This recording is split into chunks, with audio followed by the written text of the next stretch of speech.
একটা গরু তার মালিকের জন্য কতটা পাগল। ও আল্লাহর বান্দাদের দল, তাকাইয়া দেখ, গরুর হাটে মালিকটা তার গরুটারে নিয়েছে। মাঝে মধ্যে এমন হয় গরুটা বিক্রি হয় না, ওই গরুটাকে যখন মালিক তার রশি ছুটাইয়া দেয়, সাথে সাথে গরুটা এক দৌড় দিয়া মালিকের ঘরে চলিয়া যায়। ও আল্লাহর বান্দাদের দল, আল্লাহর তাআলা একটা গরু তার মালিকের প্রতি কেমন মায়া দিয়েছে। আজ থেকে কয়েক বছর আগে আল্লাহর এক বান্দা একটা ছাগল নিয়ে আসছে, বড় একটা ছাগল বাজারে নিয়ে আসছে বিক্রি করার জন্য। ক্রেতার কাছে বিক্রি করে দিয়েছে। নতুন মালিক যখন ছাগলটাকে সামনে নিয়েছে, ছাগলটা এবার মালিকের সামনে পা দুইটা বিছাইয়া, ছাগলের তো হাসার অনুমতি নাই, কাদার অনুমতি, কিন্তু ছাগলটা যেন চোখের পানি ফালাইয়া কাঁদে। এবার নতুন মালিক পুরাতন মালিক রে ডাক দিয়া বলে, ও ভাই, তোমার আমি ছাগলটা নিব, আমারে টাকা ফেরত দাও, তোমার ছাগলটা তুমি ফেরত দাও। এবার পুরাতন মালিক বসে গেছে, আর ছাগলটার কাছে বসিয়া ডাক দিয়া বলে, রে ছাগল, তোরে আমার দুইটা বাচ্চা বড় আদর করে যত্ন করে খের খাওয়াইছে, ভুসি খাওয়াইছে, তোরে আদর যত্ন করে লালন করেছে, তেল মাখিয়ে দিয়েছে তোর শিঙের মধ্যে। ওই দুইটা বাচ্চার জন্য ঈদের জামা কিনতে হবে, তোরে বিক্রি করলে যেই টাকা পাওয়া যাবে ওই টাকা দিয়া বাচ্চাগুলোর জামা কিনবো। আর তুই এখন তো আমার না, মালিক পরিবর্তন হয়ে গেছে, তুই অন্য মালিকের হয়ে গেছে। কেমন ভাবে বুঝাইল, ছাগলটা কি যেন বুঝলো। ছাগলটা এবার ওই পুরাতন মালিকের গলার সাথে মুখটা লাগায়, কপালে চুমু দেয়, আর একটা ধর দিয়ে নতুন মালিকের কাছে চলে যায়। ও আল্লাহর বান্দারা, আমার আল্লাহর জন্য পাগল, মালিকের জন্য কেমন পাগল। একটা ছাগল হইয়া তার মালিক রে চিহ্ন, গরু হইয়া চিনল, একটা কুকুর হইয়া চিনল। আমি মানুষ হইয়া আমার মালিক আল্লাহরে চিনলাম না। আল্লাহর পরিচয় নাও, যেমন পরিচয় নিয়েছেন আল্লাহর নবী ইব্রাহিম, যেমন পরিচয় নিয়েছেন আল্লাহর নবী ইসমাইল। আল্লাহর পরিচয় পাওয়ার জন্যই মাদ্রাসা রে বাবা, এই মাদ্রাসায় আল্লাহর পরিচয় দেওয়া হয়। মাদ্রাসায় যারা পড়ে আমার আল্লাহর আশিক, আমার আল্লাহর পাগল, কারণ যারা 24 ঘন্টা আল্লাহর কালাম পড়ে তারা আল্লাহর পাগল। যারা সব সময় কথা বলে একজনের সাথে সে তার প্রেমিক প্রেমিকা হয়। যারা নাকি আমার আল্লাহর কালাম পড়ে তারা তো আমার আল্লাহর কালামের পাগল। আমার আল্লাহর পাগল, আল্লাহর পাগল হয়ে কবরে যাওয়া লাগবে। ও আল্লাহর বান্দারা, আজ থেকে ওয়াদা করো, আমি আল্লাহর পাগল হয়ে কবরে যাইব, আল্লাহর পাগল হয়ে কবরে যাইব। নিজের সন্তানটারে কোরআনওয়ালা বানাবো, নিজেও নামাজ পড়বো, আল্লাহর হুকুম অনুযায়ী চলবো। আল্লাহ আমাদের সবাইকে তৌফিক দান করেন, জোরে বলেন আমিন। मरदूद है पीछे हमें खबर नहीं, लेकिन एक वक्त में हालात जो अमाल ही सारा, एक वक्त में हालात जो अमाल ही सारा। সকলে পড়ি আলহামদুলিল্লাহ। আল ইনসাফ হিফজুল কোরআন মাদ্রাসা উদ্বোধনী সবক প্রদান উপলক্ষে আয়োজিত আজকে এই মহতি মাহফিলের উপস্থিত সম্মানিত অত্র মাদ্রাসার মুহতামিম হযরত মাওলানা আরিফুল ইসলাম সাহেব বারাকাল্লাহু ফি হায়াতি।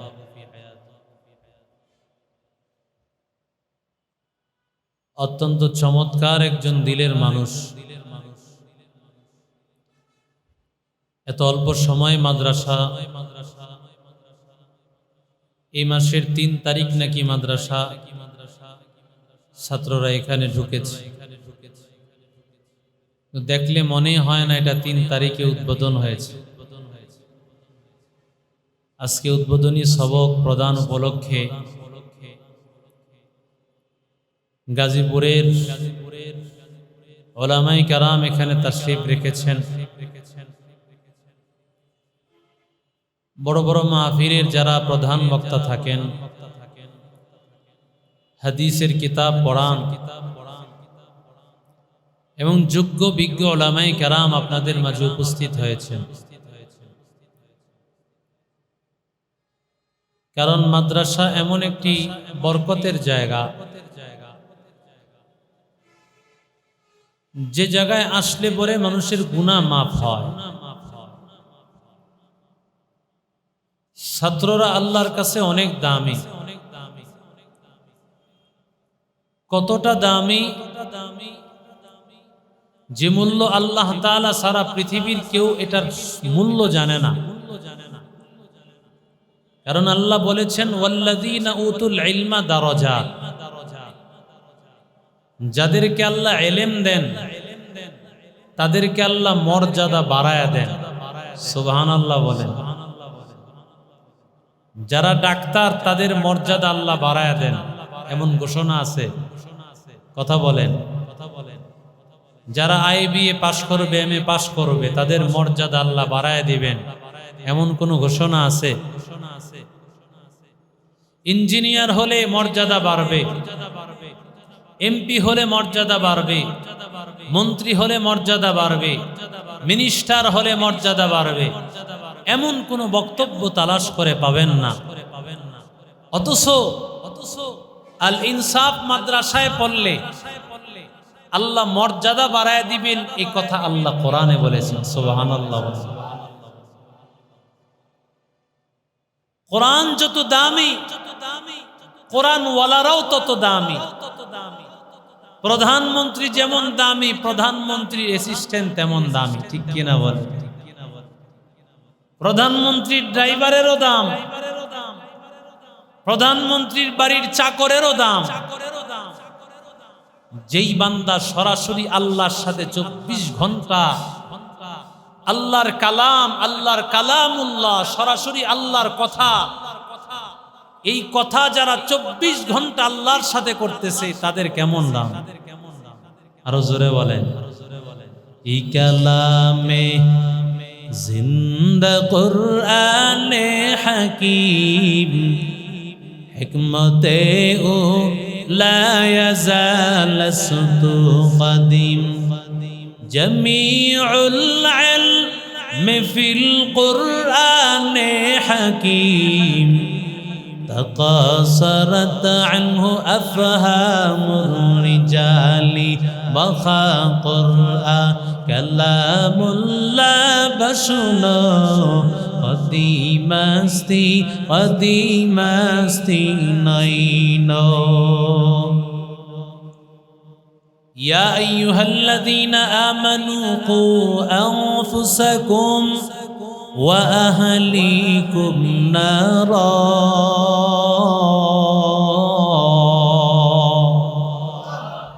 আল্লাহ বলেন, ও ইমানদারের দল, নিজের জাহান্নাম থেকে বাঁচাও, নিজের সন্তান পরিবারকে জাহান্নামের আগুন থেকে বাঁচাও।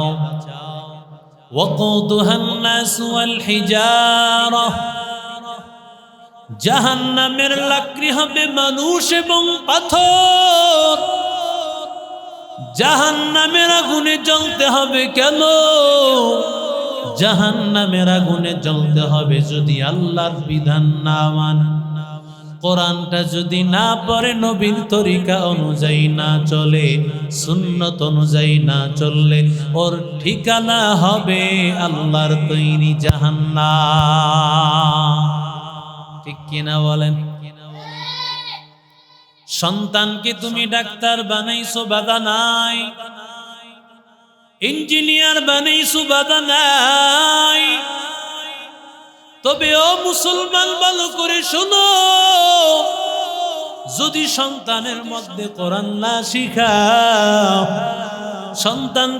সন্তানটাকে যদি তুমি নামাজটা শিক্ষা না দাও, সন্তানটারে যদি কোরআন শিক্ষা না দাও, আল্লাহর কসম এই সন্তান তোমারে জাহান্নামের কাঠগড়ায় দাঁড় করায় দিবি। हकीकत से तो दुनिया बेखबर है, दुनिया की नुमाइश पर नजर है। नमी गोयम के अज दुनिया जुदा बास बहर करे के बाशी बा खुदा बस, जिसते दुनिया अज खुदा गाफिल बुदार निगमाशुक नकरह फरजिंदजा। রহমাতুল্লিল আলামিন বলেন, সন্তানকে সব দিয়েছো, গাজীপুরের 5 তলা বিল্ডিং এর মালিক বানায় দিয়েছো। সন্তান কোটি কোটি টাকার মালিক, বাড়ির মালিক, গাড়ির মালিক, কোনো কিছুর অভাব নাই, বাবা হিসাবে করে দিয়েছো, কোনো বাধা নাই। কিন্তু আল্লাহর বান্দা, এই সন্তানটা নামাজ জানে না, সন্তানটা কোরআন জানে না, সুন্নাত জানে না। এই সন্তানটা যদি বান্দা সব কিছু পাওয়ার পরেও কোরআনটা না জানে, কোরআনটা না বুঝে, নামাজটা না বুঝে, ও আল্লাহর বান্দাদের দল। রহমতের নবী বলেন, তুমি যেন সন্তানকে কিছুই দিতে পারো না। কথা কন না গান কি ঠিক না বেঠি? আরো জোরে বলেন। সন্তানের ভবিষ্যৎ গড়ানোর জন্য আমরা ব্যস্ত। সন্তানের বাড়ি বানায় দিতে হবে, সন্তানকে শিক্ষিত করা লাগবে। না না, শিক্ষিত করো, তবে এমন শিক্ষিত বানাইও না যেই শিক্ষিত বানানোর পর সন্তানটা আল্লাহরে ভুলিয়ে যায়, নবীরে ভুলিয়ে যায়, মা বাবা ভুলিয়ে যায়। ঠিক কিনা বলে? আজকে সন্তানটারে কোরআন শিক্ষা দেও নাই।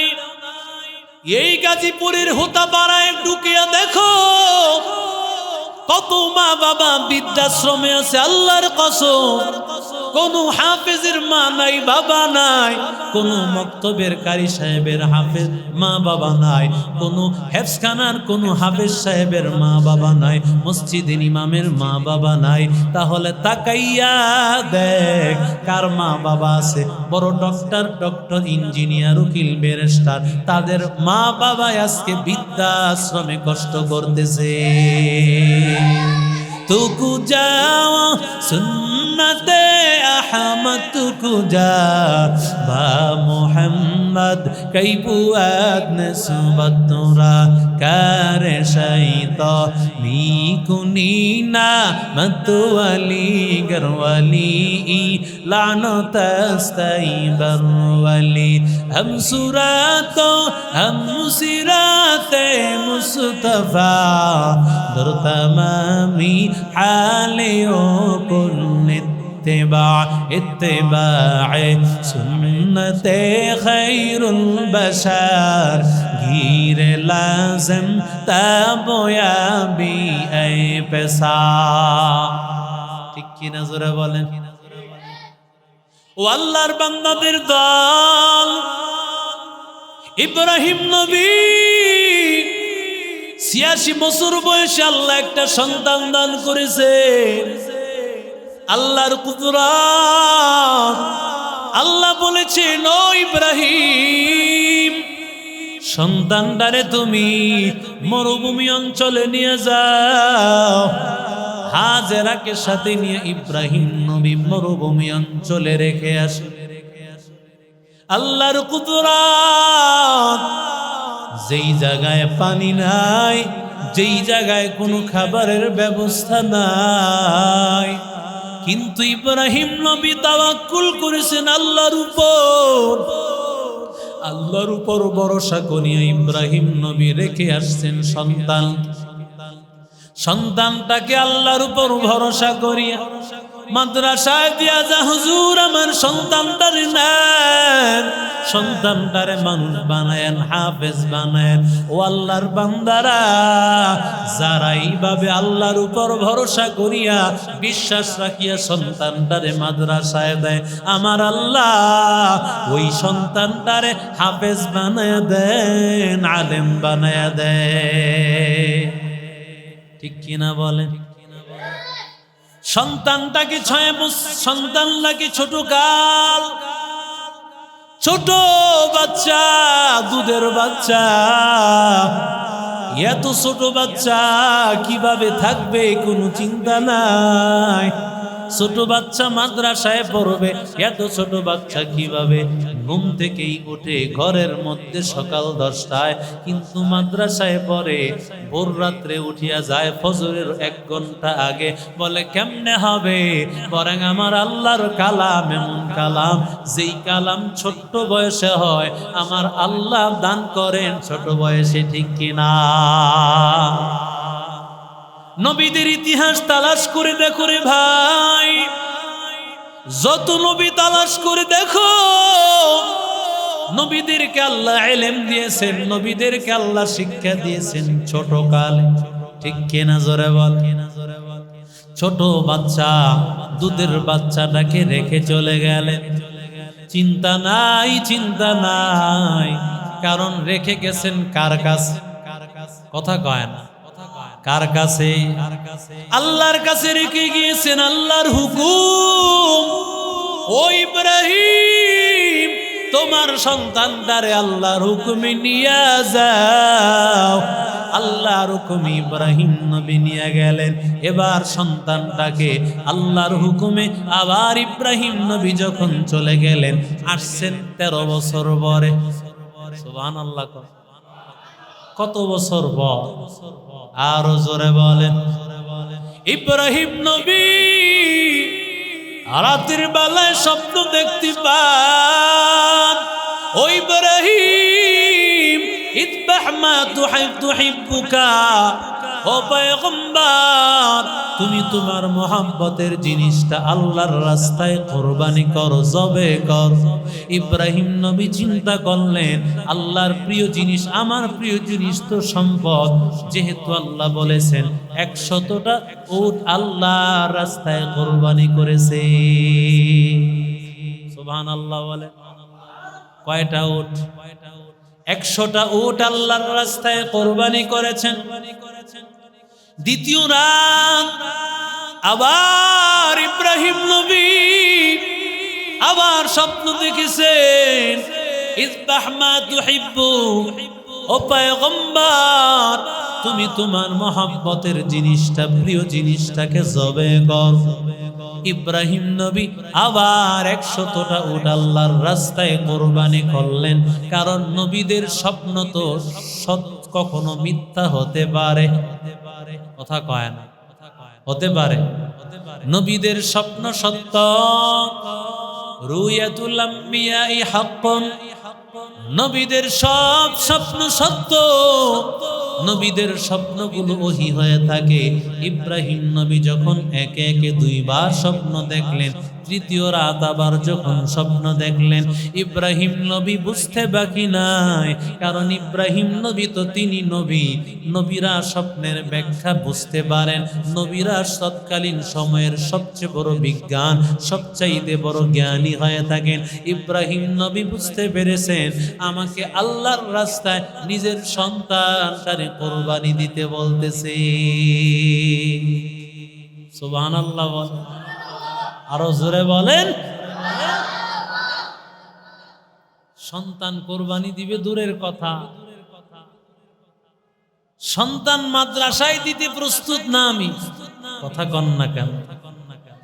সন্তানটা মাদ্রাসায় পড়বে, তাও তো হুজুরেরা বলেন না যে সন্তানটারে আলেম বানান।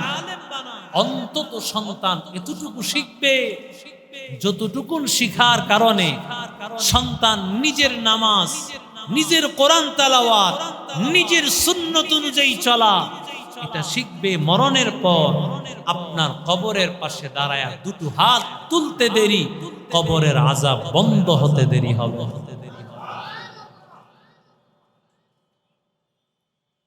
ইব্রাহিম নবী যখন একে একে স্বপ্ন দেখেছেন, তৃতীয় রাত বুঝতে বাকি নাই, আল্লাহ চাইতেছেন আমার সন্তান। ইব্রাহিম নবী তো সন্তানকে দিবেন, নিজেই তো তার নিজের জানটাকে দেওয়ার জন্য প্রস্তুত হয়ে গেছেন। বয়স মাত্র ছিল 14 বছর বয়স। ইব্রাহিম নবী ওই সময় আগুনে নিক্ষিপ্ত হইয়া পরীক্ষা দিয়েছেন। আল্লাহু আকবার বলেন। আল্লাহ এই জন্য ইব্রাহিমকে খলিলুল্লাহ বানিয়েছেন। আল্লাহ জান ইব্রাহিম নবী যেমন দামি, ইব্রাহিম নবীর সন্তানটাও তেমন দামি হয়ে যাবে। তুমি নামাজি হইলে তোমার সন্তানটাও নামাজি হবে। তুমি যদি দিনদার হও সন্তানটাও দিনদার হবে। বলো আমার সন্তানটা আমি আল্লাহওয়ালা বানাইতে চাই। সাবধান সাবধান, যদি বানাইতে চাও এর আগে তোমার নামাজি হওয়া লাগবে, ঠিক কিনা? ইব্রাহিম নবী যখন স্বপ্ন দেখলেন, 13 বছর পর ইব্রাহিম নবী মক্কার ওই জায়গায় হাজির। ইব্রাহিম নবী হাজির হওয়ার পর ইব্রাহিম নবী তাকায় দেখতেছেন 13 বছর আগে রেখে গেছেন যে অবস্থায়, কন্ত সে অবস্থা নাই। জমজমের কূপ হয়ে গেছে, তার আশেপাশে বসতি হয়ে গেছে, মানুষের আনাগোনা একেবারে ভরপুর হয়ে গেছে, আগের মতো অবস্থাটা নাই। ইব্রাহিম নবী তালাশ করে পান না তার সন্তান স্ত্রীর ঘর কো। আরো জোরে বলেন। এরে আল্লাহর বান্দাদের দল, ইব্রাহিম নবী মানুষের কাছে খবর নিয়ে জানতে পারলেন সন্তানের ঘরটা এখানে।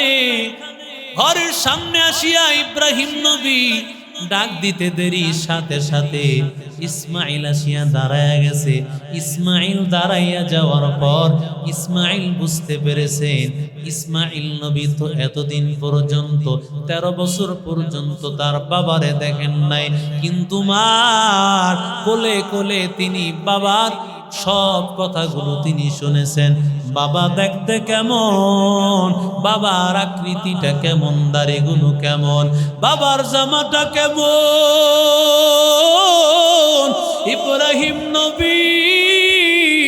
ইব্রাহিম নবীর যেই জামা, এমন একটা জামা আল্লাহর নবী স্ত্রী হাজেরা, ইব্রাহিম নবীর স্ত্রী হাজেরা এমন একটা জামা ঘরের মধ্যে লটকায় রেখেছে।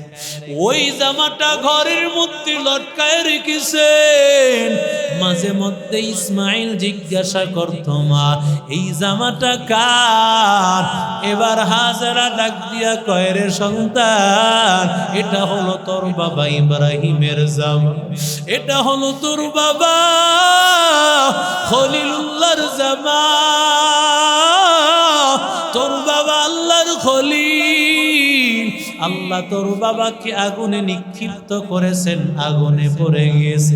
এই জামাটা সহকারে জামাও পুড়ে নাই, শরীরটাও পুড়ে যায় নাই। এই জামার মধ্যে তোর বাবার ঘাম। আমি যখনই মনে চাই তোর বাবার জামার থেকে আমি সুঘ্রাণ নিতে থাকি, আর আমার সব পেরেশানি দূর হয়ে যায়।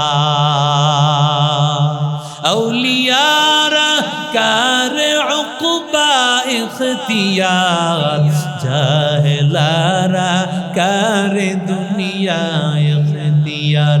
মিয়ানে আশিক মাশুক রমজিদ, কিরামান কাতিবিরা খবর নিস। ও আল্লাহর বান্দা, ইব্রাহিম নবীর আকৃতি মার কাছ থেকে বারবার পেয়েছে, বাবার চেহারাটা কেমন সুন্দর, কত সুন্দর চেহারা, পূর্ণিমার চাঁদের মতো চেহারা। বাবা লম্বা এমন, জামাটা এমন, যেমন গুণ দিয়েছেন হুবাহু ওই গুণ অনুযায়ী ইব্রাহিম নবীরে তাকায়া দেখতে পেয়েছে। সুবহানাল্লাহ কয় না? কত বছর পরে দেখেছে, কথা কন না কেন? 13 বছর পর আল্লাহ বলেন ফালাম্মা বালাগা মাআহু সা'য়া, যখন কর্মক্ষম অবস্থায় পৌঁছে গিয়েছে, বয়সটা ছিল তাফসীরের কিতাবে 6 বছরের কথা আসছে, কোন কিতাবে আসছে 7 বছর, কোন কিতাবের মধ্যে 14 বছর, কোন কিতাবে 13 বছর। 6 বছরের কম না, 7 বছরের উপরেও, 14 বছরের উপরেও না। তার মানে 6 থেকে 14 বছর। একটা 14 বছরের বাদশার কেমনই বা বুঝ হয়েছে, কেমন বা তার মেধা হয়েছে। ও আল্লাহর বান্দাদের দল, ইব্রাহিম নবী সন্তান এবং স্ত্রীকে ডাক দিয়া বলে, ও বিবি আমার, সন্তানটাকে ভালো করে সাজা দেন, সন্তানটাকে নিয়ে যাব মিনার প্রান্তরে, তাকে বেড়াইতে নিয়ে যাব, সন্তানটাকে দাও, সন্তানটারে মাদ্রাসায় নিয়ে যাব, সন্তানটাকে কোরআন শিখাইব। কারণ সন্তানটা যদি মাদ্রাসায় পড়ে, এই সন্তান কোরআনওয়ালা হলে, এই সন্তানটা আলেম হইলে মা বাবার জান্নাতের দরজা খোলা। ইব্রাহিম নবী সন্তান কি চান, সন্তান কি দেন? কারণ আল্লাহ বলেছেন সন্তানটারে কোরবানি করার জন্য। এই কথা তো মার সামনে বলতে পারবে না, মার সামনে কিভাবে বলবে? আল্লাহর নবী ইব্রাহিম আলাইহিস সালাম বলেন, সন্তানটারে সাজাইয়া দাও, সন্তানটারে নিয়ে বেড়াইতে যাব, মেহমানের কাছে যাব, এবার একটু ঘাস কাটবো, একটা ছুরি দিয়া দাও, একটা দড়ি দিয়া দাও। এই কথা বলিয়া সন্তানটাকে নিয়ে চলে গেল। ও আল্লাহর বান্দাদের দল, আসলে কি ইব্রাহিম নবী ঘাস কাটার জন্য যাচ্ছেন না জবে করার জন্য যাচ্ছেন? হ্যাঁ, তাহলে ইব্রাহিম নবী কেন বললেন ওকে আমি ঘাস কাটার জন্য নিয়ে যাচ্ছি? এ আল্লাহর বান্দাদের দল, কেউ যদি রংপুর যায় আর যদি বলে আমি সিরাজগঞ্জ যাব, তার কথাটা মিথ্যা হবে না। কারণ কেউ যদি রংপুর যেতে হয়, সিরাজগঞ্জের উপর দিয়ে যমুনা ব্রিজ পার হয়েই যাওয়া লাগবে। ও আল্লাহর বান্দাদের দল, ইব্রাহিম নবী যদিও মিনায় যাবেন, জবে করবেন, কিন্তু মাঝখানে দিয়া তিনি একটু ঘাস কাটবেন, একটু কৃষিকাজ করবেন সন্তানকে নিয়া। এজন্য সন্তানটাকে সহযোগিতা হিসাবে নিয়ে গিয়েছে। সন্তানটাকে নিয়ে গেলেন। আল্লাহর জন্য কেমন পাগল! আল্লাহর পরীক্ষা ইব্রাহিম খলিলুল্লাহ। এবার সন্তানটাকে নিজেই আল্লাহর পরীক্ষায় কামিয়াব হয়ে গিয়েছে। না না, সন্তানটাকেও তার আল্লাহর রাস্তায় কামিয়াব করা লাগবে। নিজে নামাজ পড়লে হবে না, সন্তানটারও নামাজি বানানো লাগবে। নিজে হাজি সাহেব এক ওয়াক্ত নামাজ কাজা নাই, কপালের মধ্যে কালো দাগ হয়ে গেছে, অথচ সন্তানেরা নামাজ পড়ে না, রোজা রাখে না, সন্তানগুলো বেপরদায় চলে আসে না। ও আল্লাহর বান্দাদের দল, তুমি আমল করেও জান্নাতে যেতে পারবা না, তোমার সন্তান তোমারে আটকায়া দিবে। কথা বলেন না কেন? সন্তান বলবে, মালিক রব্বানা ইন্না আতা'না সাদাতানা ওয়া কুবারানা ফাআদাল্লুনা সাবিলা। আয় আল্লাহ, আমার মা বাবা আমারে নামাজ শিখায় নাই, কোরআন তেলাওয়াত শিখায় নাই। আমার মা বাবা যদি শিখাইতো তাহলে আমি বেনামাজি থাকতাম না, কোরআন তেলাওয়াত পারতাম, আমি পর্দা অনুযায়ী চলতাম, হালাল অনুযায়ী চলতাম, সুন্নত অনুযায়ী চলতাম। আমার মা বাবায় কোনোদিন আমারে শিখায় না। আল্লাহ বলেন, তুই আগে জাহান্নামের আগুনে জ্বল। মা বাবায় শিখাই নাই, তারপরেও কেন শিখো নাই? কারণ মা বাবায় তোরে কয়টা শিখাইছে, তুমি কেন শিক্ষা নাও নাই? তোমারে ব্যবসা শিখায় নাই, বিবাহ শিখায় নাই, সব কিছু শিখিয়ে নিয়েছো। এক্ষেত্রে তুমি মা বাবার দোষ দিতেছো। না না, দোষ দিয়েও পার পাইবা না, জাহান্নামের আগুনে জ্বলতে হবে। এবার সন্তান বলবে, জাহান্নামে জ্বালাইবা কবে?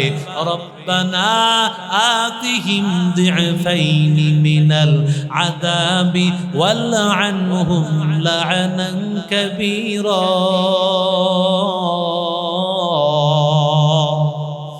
আয় আল্লাহ, আমার বাবারে ডবল শাস্তি দাও, আমার বাবারে কঠিন আযাব দাও, আমার মারে কঠিন আযাব দাও। কারণ আমার মা বাবা আমারে কোরআন শিখাইলে তো আজকে জাহান্নামী হইতাম। আমার মা বাবাই যদি দিন শিখাইতো, আজকে আমি জাহান্নামের আসামি হওয়া লাগতো না। আসল দূষিত আমার মা বাবা, আমি জ্বলবো, জাহান্নামের আসামি হব বাধা নাই। তবে যাদের কারণে শিখতে পারি নাই, তাদেরকে ডবল আযাবে গ্রেফতার করে।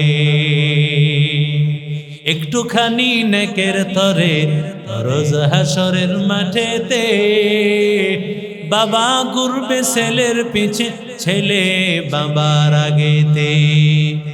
আহা সেই কঠিন ময়দানে নামাজ তোমায় ভুলবে না, ঠিক মতো পড়িলে নামাজ জান্নাত তোমার ঠিকানা। আমার প্রাণের ভাই বোনেরা, জলদি করে উঠে যাও, ওযু করে তাড়াতাড়ি নামাজ পড়তে চলে যাও। আহা নবী বেনামাজির সুপারিশ করবেন না, ঠিক মতো পড়িলে নামাজ জান্নাত তোমার ঠিকানা। ঠিক কি না জোরে বলেন?